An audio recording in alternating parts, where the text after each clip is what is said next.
푹. 보는 20일. 네, 오늘 몇 회째죠? 11회인가? 12회인가? 몇 회째인지도 가물하네요. 네, 어쨌거나 두 자릿수를 넘겼습니다. 박수 한번 주세요. 지난주 건 그룹 많이 봤어요. 네. 뿌듯하시죠? 아니 뭐 좋죠. 많이 보면.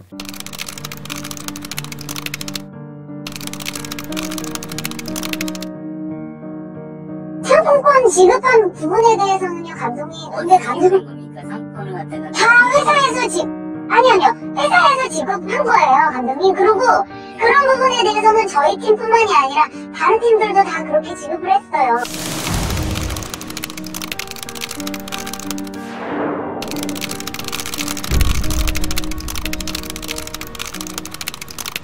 상품권 페이와 관련된 기사는 훨씬 더 많이 읽혔어야 돼요. 많이 알려졌어야 하고.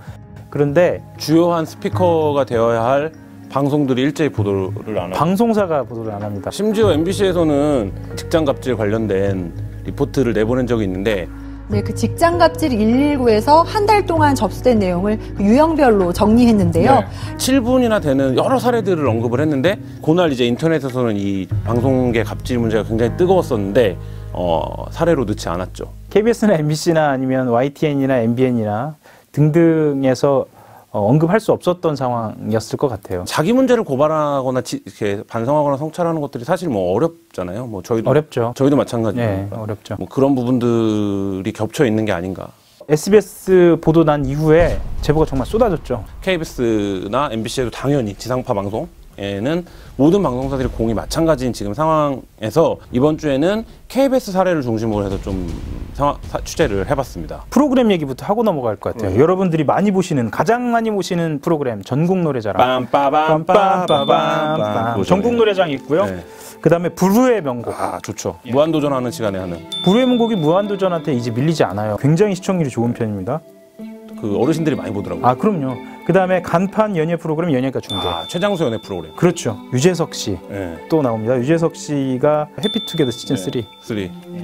더 유닛은 이제 최근에 시작한 그렇죠. 아이돌 리부팅 프로그램을 표방한 이제 프로그램이고, 뭐 파일럿 프로그램이었던 생존의 법칙까지 KBS에서 저희가 구체적인 상황과 이것들을 확인해서 상품권으로 페이를 지급했다고 한 것만 따졌을 때, 지금 뭐 저희가 불러드린 프로그램들이 KBS에 모두 다 간판 프로그램. 그렇죠. 알려진 대로라고 한다면 이거는 만연한 정도가 아니고 당연하게 받아들여지고 있는. 그래서 저희가 이번 호에 사진으로도 썼지만 실제 구인 광고를 낼 때 KBS 프로그램은 상품권을 준다라고 내요. KBS 연예가 중계랑 아침마당 같은 프로에서 주 5일 상근을 하고, 혹은 어떤 경우에는 수요일만 나오면 되는 자리, 그러니까 단기라는 이유로 자리에 고려가 상품인데, 여기서 주목할 부분은 회사 내규에 따라 백화점 상품권으로 매주 10만 원씩 지급한다. 그러니까요. KBS의 회사 내규에 페이를 상품권으로 지급한다면 없을 텐데. 적폐라는 건 이런 게 적폐예요, 진짜. 그렇죠, 적폐. 지상파 방송을 정상화한다, 이런 거의 의미가 지난 정권에서 부역했던 어떤 고위 인사들이나 아니면 지난 정권에서 지탄을 받았던 어떤 보도를 만들었던 사람들이 그 일을 하지 않으면 그 사람들을 내쫓으면 되는 것으로 중심적인 문제처럼 이해되곤 하는데, 사실 이 방송을 둘러싼 뭐 주변이라는 표현이 적당한지 모르겠지만 방송의 구조에는 이 문제가 여전히도 산적해 있는 거죠. 그래서 최종호 사장 차제가 되고, 뭐 박성호 앵커가 진행을 한 MBC 보도에서도 갑질 문제를 들여다보면서 이 문제를 몰랐을 리 없을 텐데. 몰랐을 리 없죠. 사실 이제 보도를 하지 못하는 상황. 안 한 게 아니고 이건 못했다고 봐야겠어요. 왜냐하면 어디서부터 손을 대야 할지 아마 감을 못 잡을 수도 있겠다라는 생각도 들어요. 지난호 기사 쓸 때 고려 상품권 페이라고 광고를 하는 데도 있었다라고 하니까 한 지상파 방송 관계자들이 그거 내놓으라고. 그런 수준은 아니다, 자기네가. 뭐 이렇게 얘기를 했는데. 뭐 그래서 내놨죠. 네, 이렇게 지금 다 있는데 이거 막 자기네들 막 아니라고 그러고. 그렇죠. 상품권이 여러 가지 경로를 통해서 들어옵니다만 가장 대표적인 건 판넬 광고입니다. 프로그램이 끝나면 상품 이미지나 백화점 상품권 이미지가 들어가면서 이 프로그램은 땡땡땡땡땡땡땡땡땡땡땡 협찬으로 제작되었습니다. 그렇죠. 이렇게 프로그램에 도움을 주신 분께는 어디에서 백화점 상품권을 드립니다. 이러면 딱 끝나죠. 네. 그 상품권을 이제 판넬 광고라고 흔히 방송가에서 부르는데, 그게 한 판넬에 적게는 50만 원에서 인기가 좋은 프로그램 같은 경우에는 수백만 원을 호가한다는 거죠. 인기 있는 프로그램 같은 경우에는 한 프로그램이 끝났을 때 수천만 원의 백화점 상품권이 1회당. 1회당 예, 협찬으로 들어오는 거예요. 지상파 방송은 다 마찬가지인데 광고를 대행하게 돼 있습니다. 직접 광고 영업을 못하게 돼 있어요. 방송법의 규정상. 그래서 KBS도 이제 다른 데서 광고를 원래 대행하는데 이거는 사실상 그 사각지대인 거예요. 금액적으로는 광고인데 협찬인 거예요. 대행하지 않고 직접 영업이 가능한 거죠. 그걸 왜 상품권으로 그렇게 많이 받나요? 라고 물어봤더니 현금으로 들어오면 이걸 다 제작비로 썼다라는 증빙을 해야 되잖아요. 방송법상에 보시면 현금, 현물, 시간, 장소, 인력 등을 제공받을 수 있다 이렇게 규정이 되어 있거든요. 그러니까 현금으로 받으면 제작비로 썼다라는 증빙을 해야 되니 번거로우니 이걸 현물로 받는 거예요. 그러니까 말하자면 상품권을 받았지만 이거를 침대를 받은 거나 아니면은 무슨 뭐 정수기를 받은 거나 이런 걸로 쳐주는 거죠. 현물화해서 받은 거죠. 그래서 그 금액을 운영하는 거예요. 그렇게 많이 주는 데가 어디냐면 좀 작은데 중소기업. 그러니까 저희가 몇 군데 대기업을 취재를 했는데 대기업들은 가능하면 현금으로 준다는 거예요. 그게 이제 자기네가 정산하기도 편하고 자기네도 회계 처리하기 편하기 때문에. 근데 자기네도 만약에 1억 지원했는데 그럼 1억 상품권을 사야 되는 거 아니냐 자기네도. 그렇죠. 그러니까 번거로우니까 자기네는 이제 세금 계산 정상적으로 발행하고 현금으로 주는 경우가 많은데 작은 기업, 그다음에 막 그거를 밀고 들어가는 기업, 이런 기업들은 방송사 요구에 따를 수밖에 없어요. 그러니까 요구에 따른 거죠. 네. 네, 그래서 방송사가 야 그거 상품권으로 가져와라 이러면 상품권으로 한다는 거고, 그게 KBS 내에서 가장 많은 프로그램이 전국노래자랑. 네. 전국노래자랑은 일요일 오후에 압도적 시청률 1위 프로그램이에요. 그래서 그 상대 프로가 뭐냐면 출발 비디오 여행이거든요. MBC에서 하는. 근데 그 출발 비디오 여행은 회식할 때마다 구호가 타도 노래자랑이래요. 근데 십수년째 한 번도 시청률로 못 이길 만큼 그 시간대에서는 거의 압도적 1위 프로그램이기 때문에 그런 협찬을 받는데, 그리고 그게 좋잖아. 지역을 막 돌아다니잖아요. 지역을 돌아다니고 구매력이 있는 계층들이 좀 주로 많이 보기 때문에 나이 드신 분들이든가 뭐 그래서 더 그렇게 협찬이 많은 것 같아요. 지난주에 SBS가 PD가 한 것을 저희 보도에 내보낸 상황이었는데, 실은 KBS PD한테도 연락이 왔었죠. 연락이 왔었죠. 연락과 메일이 왔죠. 그러니까 그 PD는 자기 프로그램 명이 언급되지도 않았는데, 그러니까요. 자기 프로그램인 줄 알았어요. 5차례 정도 메일을 보내서 항의를 했고, 그 항의 내용의 일부, 통화도 뭐 물론 했고요. 그 내용의 일부를 이번 호 기사에 썼죠. 상품권을 임금으로 지급한 자신의 사례가 방송사 갑질 기사로 인용되어 매우 충격을 받은 상태다. 그렇죠. 근데 잘못 읽으면은 이게 반성하고 있는 상태라고 오해하실 수 있는 게 반성이 아니고요. 분노. 총 지급해야 되는 임금의 17%만 상품권으로 지급한 거고, 그 정도 상황은 다른 프로그램에 비하면 굉장히 양호한 거고, 또 어떤 게 나오냐면 자기는 일방적으로 지급한 게 아니라 그것을 사전에 협의했고, KBS PD가 그거를 본인식으로 해석을 한 거예요. 예를 들면 그 을로 위치되어 있는 노동자한테 내가 400만 원은 현금으로 주고 나머지 100만 원, 500만 원 기준으로 100만 원 상품권으로 주겠다라고 이야기를 할 때 그걸 받아들일 수 있느냐 없느냐를 본인의 입장에 생각을 하는 거죠. 심지어는 구성작가가 근로자가 아니므로 근로기준법 적용 대상이 아니라는 판결이 있다라고 얘기하면서 작가료를 임금이라고 보고 근로기준법 위반을 언급하는 것은 잘못된 보도다라고 얘기를 하는데, 좋습니다. 제가 백발양보해서 그랬다 쳐요. 근데 그거하고 상품권을 준 거하고 무슨, 그래서 그게 잘못된 보도라고 하면 어떻게, 와, 정말.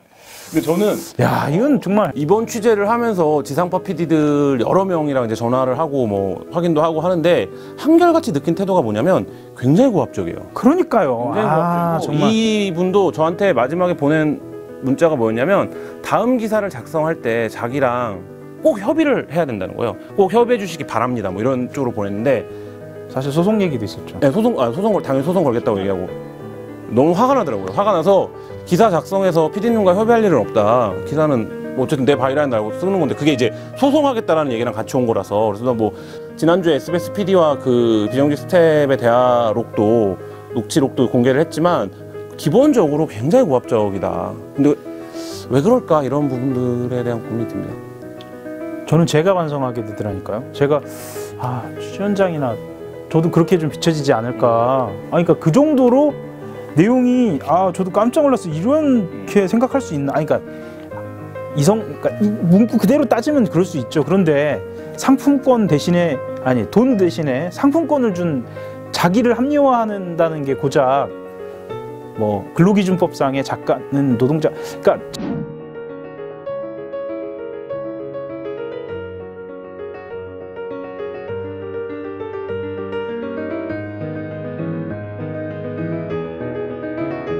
그러니까 지금 노동자성을 얘기하는 것 자체, 그러니까 말이 안 되는 거죠, 이게. 그렇죠. 제가 약간 흥분해서 이제 말이 계속 꼬이는데 이게 너무 고착화돼 있어가지고 당사자들도 사실은 이거에 대해서 문제를 심각하게 못 느끼고 있었다. 이제는 좀 상황이 좀 달라지긴 그렇죠. 했죠. 예.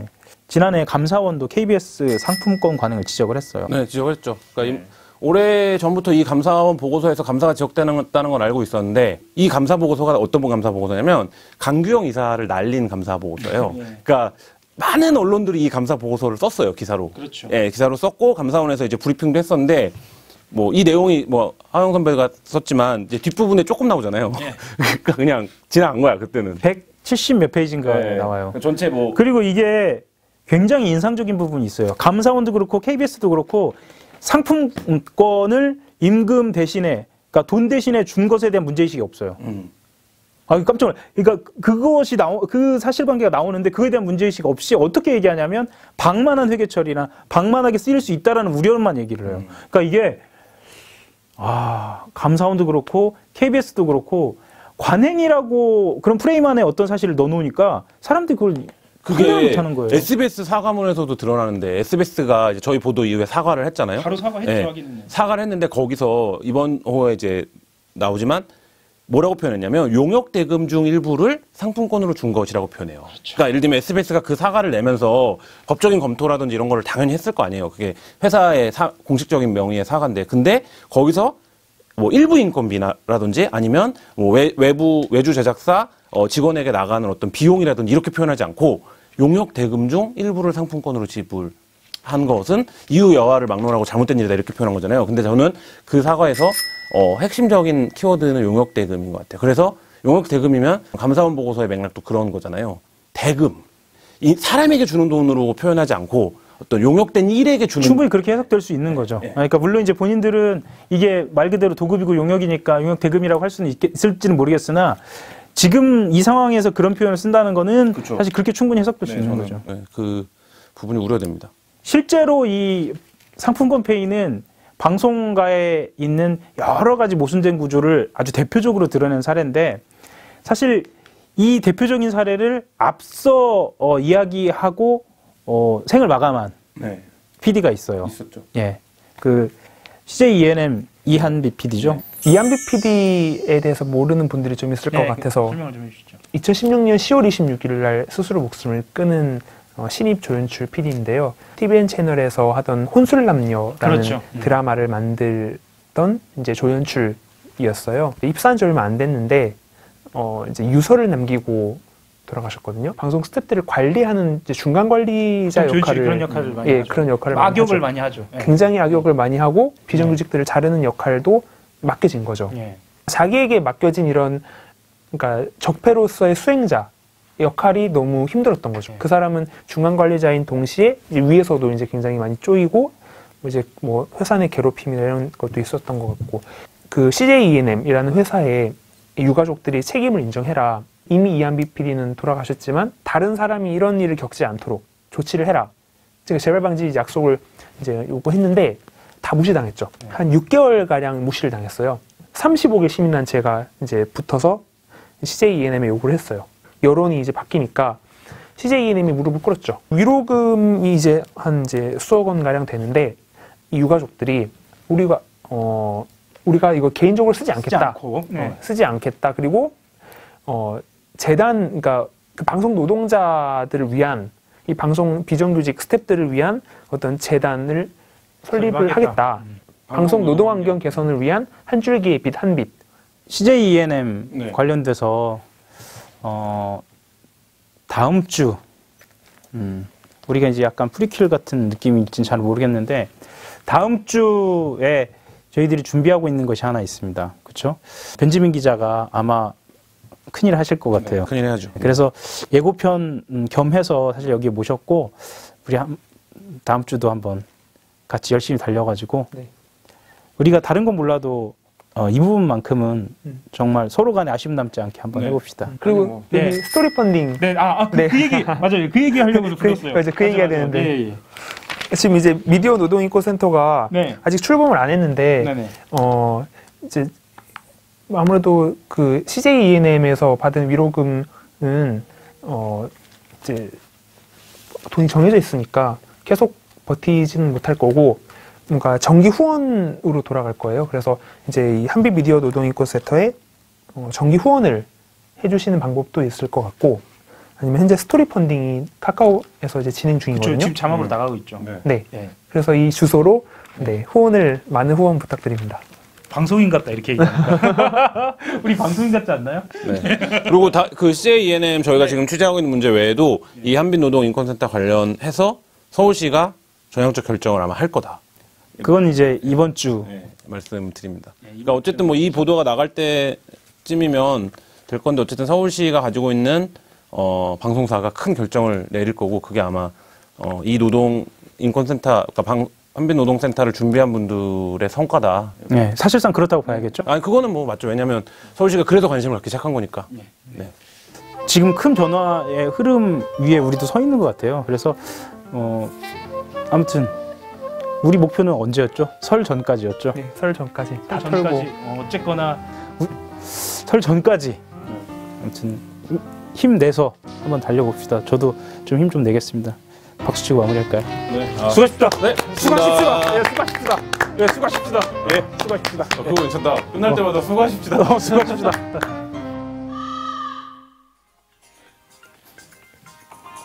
MC 딩동이네요. 네. 지난주에도 계속 취재를. 그러니까 지난주에 취재했는데 MC 딩동 씨가 네. 해외에 나가 있어가지고 취재를 못했는데 그러면 이거는 조금 이따 받도록 하겠습니다. 예. 네. 그러면 그 기사를 쓴 변지민 기자를 변지민 모시고. 기자. 예. MC 딩동 씨는 아마 이렇게 말하면 모르시는데 얼굴 뭐죠? 보면 다 얼굴 보면 아시죠? 다 아시는 네. 분들. 예. 네. 여기 앉으세요. 네. 네. 어색하시죠? 이렇게 가까이 앉으니까. 굉장히 어색하네요. 되게 바보 삼형제 같아요. 네. 가족 사진 찍는 것 같은데. 그러니까 사진관에서 가족 사진 찍을 때 앉는 포즈로. 삼촌들이랑 함께. 원래 아까 병맛이 있어야 돼. 무슨 소리예요? 작은 아버지와 조카들이지.